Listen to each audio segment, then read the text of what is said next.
High, আজকে নিয়ে আসলাম একটা ভিডিও। উনি হচ্ছেন প্রত্যেকটা বিসিএসে আসছে এবং সবথেকে ইম্পর্ট্যান্ট একজন রাইটার এবং সবথেকে বেশি রিচফুল যিনি কাজ করে গেছেন ইংলিশ সাহিত্যে, দ্য কিং উইদাউট ক্রাউন, অর্থাৎ তার একটা নিকনেম হচ্ছে দ্য কিং উইদাউট ক্রাউন। এখানে মূলত কি পয়েন্টগুলো ভিডিওতে থাকছে আর আমি মুখে হচ্ছে বলে দেবো বাকি এক্সট্রা ইনফরমেশনগুলো, যেগুলো আপনারা নোট ডাউন করে রাখতে পারেন এবং পরবর্তীতে নোটটা অর্থ আমি দিয়ে দেবো। ওনার বার্থ ইয়ার হচ্ছে 1564 এবং তিনি মারা যান হচ্ছেন 1616 সালে। তার কিছু নিকনেম রয়েছে, the bard of Avon, the swan of Avon, এবং তিনি হচ্ছেন ইংল্যান্ডের ন্যাশনাল পয়েট। এগুলো আমরা সবাই জানি। এবং এক্সট্রা ইনফরমেশনে বলতে আমি বলবো যে তাকে কিন্তু বলা হতো human nature, the poet of human nature হিসেবে আখ্যায়িত করেছেন একজন বিশিষ্ট একজন সাহিত্যিক। ওনার নাম হচ্ছেন ডক্টর স্যামুয়েল জনসন। তার প্লেসগুলো ছিল 37 প্লেস তিনি লিখেছেন এবং সনেট লিখেছিলেন 151টি, আর নেগেটিভ পয়েন্ট ছিল তার 3টি, আর দ্য লেপ অফ লক্রি এবং ভেনাস অ্যান্ড অর্ডিনেস। আর একটা হচ্ছে কি ইনফরমেশনগুলো পুনতুন গুগল ঘেটে পাই নাই।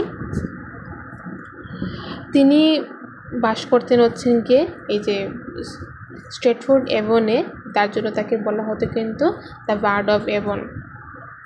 তার এডুকেশনাল ব্যাকগ্রাউন্ড, তিনি লোকাল গ্রামার স্কুলে পড়ালেখা করেছেন। আর কেরিয়ারটা তিনি মূলত শুরু করেছিলেন লন্ডনে প্লে রাইটার হিসাবে। তিনি একই সাথে অভিনেতা ছিলেন এবং নাট্যকারও ছিলেন।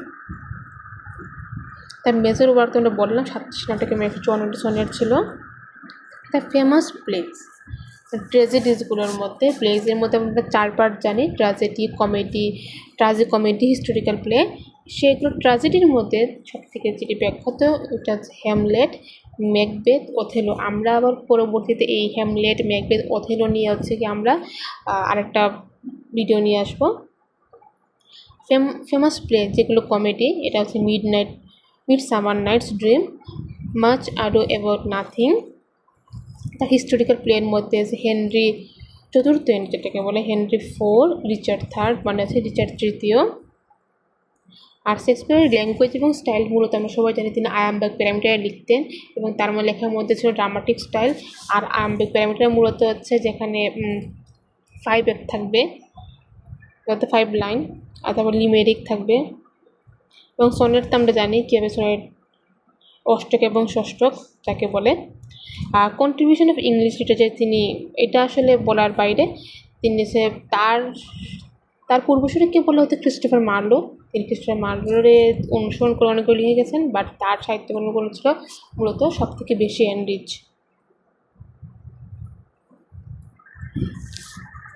এবং একটা জিনিস ইনফরমেশন যেটা, তার যে বার্থ ডেট, কোথাও 23 এপ্রিল, কোথাও 26 এপ্রিল, এটার মধ্যে ভিন্ন আছে। সেই ডে হিসেবে শেক্সপিয়ার ডে নেমে পুরো যে ইংল্যান্ডে এটা ডে পরিচালিত হয়, আমরা পালন করি। তো আজকে হচ্ছে জাস্ট উইলিয়াম শেক্সপিয়ার নিয়ে বার্ড আই ভিউ ধারণা দেওয়া। পরবর্তীতে আমরা হচ্ছে তার প্রত্যেকটা ট্র্যাজেডি, যেমন the merchant of Venice, all's well that ends well, measure for measure, এগুলো গল্প আকারে অনেকগুলো পার্ট হবে। সেই পার্টগুলো ধারাবাহিকভাবে আমরা বর্ণনা করবো। অর্থাৎ ওনাকে নিয়ে যদি আমরা ইলাবোরেটলি পড়া শেষ করি তাহলে অ্যাটলিস্ট বিসিএসে আমরা 2 মার্ক আমরা কমন পাবো। আজকে এইটুকুই।